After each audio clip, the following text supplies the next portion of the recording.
தமிழக முதலமைச்சர் ஜெயலலிதா பூரண நலம் பெற வேண்டி சிங்கிரிக்குடி லட்சுமி நரசிம்மர் கோயிலில் ஹோமம் நடைபெற்றது. இதில் ஏராளமான பட்டாச்சாரியார்கள் கலந்து கொண்டு வேத மந்திரங்களை முழங்கினர். மேலும் 1000 பேருக்கு அன்னதானமும் வழங்கப்பட்டது. தமிழக முதலமைச்சர் ஜெயலலிதா விரைவில் குணமடைய வேண்டி விழுப்புரம் மாவட்டம் தியாகதுருகத்தில் அதிமுகவினர் பச்சையம்மன் கோவிலில் குத்துவிளக்கேற்றி பூஜை செய்தனர். சுகாதாரத்துறை அமைச்சர் விஜயபாஸ்கர் தலைமையில் தமிழக முதலமைச்சர் ஜெயலலிதா விரைவில் நலம் பெற வேண்டி பொன்னமராவதியிலிருந்து அதிமுகவினர் பால்குட ஊர்வலம் எடுத்து கொன்னையூர் முத்துமாரியம்மன் கோயிலுக்கு வந்தனர். காளஹஸ்தி சிவன் கோயிலில் தமிழக முதலமைச்சர் ஜெயலலிதா நலமடைய வேண்டி ஆந்திர முதலமைச்சர் சந்திரபாபு நாயுடுவின் உத்தரவின் பேரில் ஹோமம் மற்றும் பூஜை நடைபெற்றது.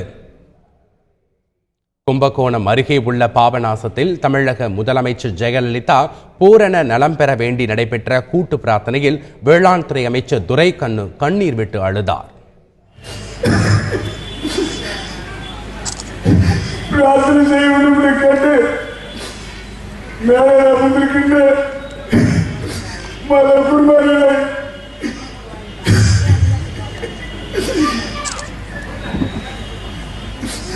அம்மா நிடுவிடுவாள என்னோட வேண்டுகிறேன்.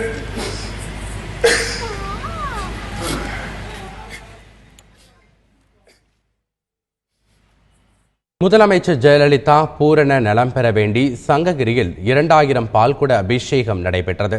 இதில் அமைச்சர் எடப்பாடி தலைமையில் 2000 பெண்கள் பால்குடம் எடுத்து ஊர்வலமாக சோமேஸ்வரர் ஆலயத்திற்கு சென்று சிறப்பு அபிஷேகம் செய்து வழிபட்டனர். இதில் சங்ககிரி சட்டமன்ற உறுப்பினர் ராஜா உட்பட ஆயிரக்கணக்கானோர் பங்கேற்று வழிபட்டனர்.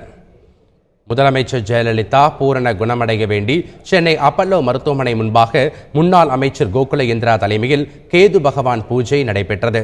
இதில் அதிமுக செய்தி தொடர்பாளர் CR சரஸ்வதி, நடிகர் குண்டு கல்யாணம் மற்றும் அதிமுகவினர் பலர் கலந்து கொண்டனர்.